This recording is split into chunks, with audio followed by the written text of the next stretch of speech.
Jeff, tell him about Jeff that, and I don't know if Randall agrees with this part, but because I haven't even told him about this, but what you met with somebody, I forgot who it was. Matthew Krause, I think. Was it The Matthew? divorce And thing? you were trying to talk about, yeah. So go into So that. here's what happened. Back in 2013, I mentioned that I got my divorce went through within 90 days in 2012, July 17th, 2012.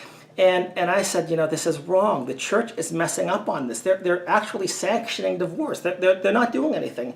And Matthew Krause was a legislator down in Texas. And, I think that there were issues about gay marriage going on, and gay marriage will destroy the marriage and stuff like that. And Matthew Krause wrote a post in which he said, heterosexual divorce is doing more to destroy the institution of marriage than gay marriage ever will. And I wrote to him and I said, you are right on about that. That's exactly what I believed as well. And so I asked him about divorce reform. And he said, he says, there are some people working on that legislation. I guess in 2014 it didn't quite make it out of committee, and I didn't know if I was being put off or not, but I didn't see anything, so I thought, okay, I'm ready to start to load my cannons right now, because I'm upset about the whole thing. But then in December, Jodi, we went to that one rally in Tarrant County, and Matthew Krause was speaking. And I asked some questions about CPS and grandparents' rights. And I asked him afterwards, I went up to him and I said, what about the divorce issue? And he says, we're working on it right now. And I talked with another legislator who was going to also author well, not necessarily the repeal of no-fault divorce, but in Texas, if you file for divorce, you can get divorced in 60 days. And it's a very limited amount of time. There's a lot of reasons why this is very bad for the kids, for the families. And there's some researchers that have done the study that they said, if you actually lengthen the waiting period and provide resources, you can reduce unnecessary divorces. And unnecessary divorces they defined as people who are getting divorced, but they said, one of the spouses doesn't want to be divorced. But the problem is that the attorneys sometimes want you to get divorced because that's how they make their money. It's not the best interest of the family and of the kids.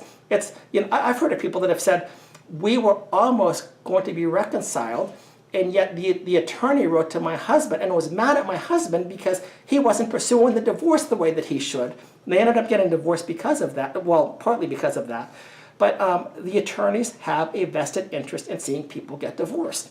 So what's happening right now is that in Divorce Corp about that too, because at the very beginning of that, they're oh saying yeah, we're it's a watching big the weddings, and we're like, oh, cha-ching. That's cha-ching. inventory. Yeah. And it's a big thing. So anyway, what happened is this year, Matthew Krause put forth House Bill 93, and it was to repeal no-fault divorce in the state of Texas. And the reason he was doing it, and primarily it's to repeal no-fault divorce when one person does not want the divorce, or at least to put some space in there if there are children involved. So, because what happens is when somebody files divorce against you, you have there's no defense. You lose all the time. And he says somehow the due process is being violated here. We need to repeal no-fault divorce in the case of a situation where one spouse is an unwilling partner. And that makes sense. And he also says that if you have children that are involved, that there should be additional protections on that. So the only people who could really get the no-fault divorce are two people who both mutually agree, because that way there's no due process issues and there are no children involved. Because when you break up the family, you cause destruction. There are multiple victims, and usually it's the kids. And so what he's trying to do is strengthen marriage, make no-fault divorce, at least repeal it in certain instances. He also has another bill in which he's trying to extend the waiting period for divorce from 60 days to 180 days. And I've talked with people, and I know this happened in my case. My ex-wife used it against me as a club. We've got 60 days to do this. Well, you don't have 60 days. And the idea of the 60 days is a cooling off period. Its intent is to be a cooling off period to try to work through things. 60 days is not long of a cooling off period. In Ohio, I believe I think it's 18 months. So, I mean, we're at the far end of the minimum time frame.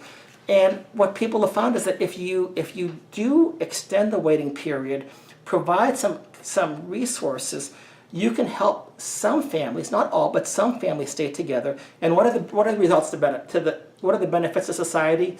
You will have reduced taxpayer costs because the children of divorce are the ones who more frequently need the social programs because they often live in a cycle of poverty, or they end up needing incarceration or programs because these are also the people that are more likely to be involved in drugs, in gangs, and in different things like that. They're going to be more likely to drop out of school. Your girls are going to be more likely to get pregnant out of wedlock. There's a whole host of things that will take place. So by repealing, by giving the opportunity for people to get off of that path and to reconcile, we have the opportunity to save families, save children, reduce taxpayer burdens, and overall be better. So that's the thing with Matthew Krause. And the one bill is out of committee right now. I believe it's in the calendar committee.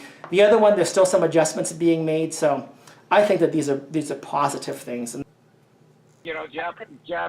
Jeff, we'd like to bring you back in on this, but one of the Sure. things that we need to re-educate the public on is this attitude that kids get over it. Oh, that what a myth that is. Okay, so it's interesting that you mentioned that because there's a book that is written by Judith Wallerstein, and it's called The Unexpected Legacy of Divorce, the 25-year landmark study. Judith S. Wallerstein.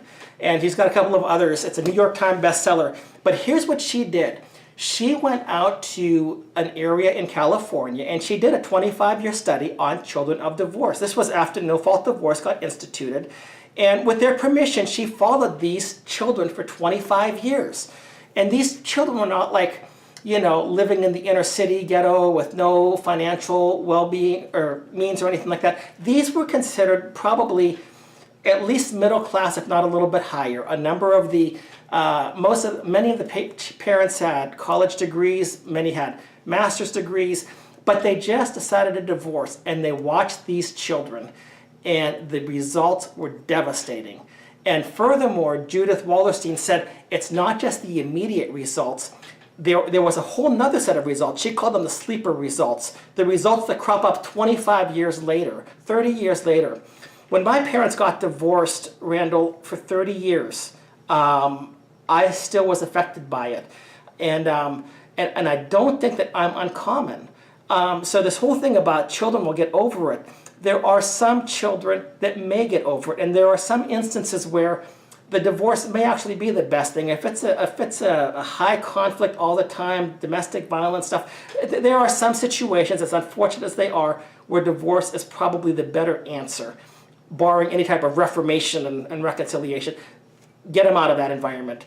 But the other thing that they found out was this: the children who are children of divorce who came from normal marriages, they were actually the ones that were impacted even harder, because they couldn't understand, what did I do that caused my family to split apart like this? Maybe it was my fault. Maybe I was the burden. Maybe I could have done something. I remember hearing Ted Cruz during one of the debates when he was talking about his parents getting divorced, and he said, he thought, what could I do to basically bring them together?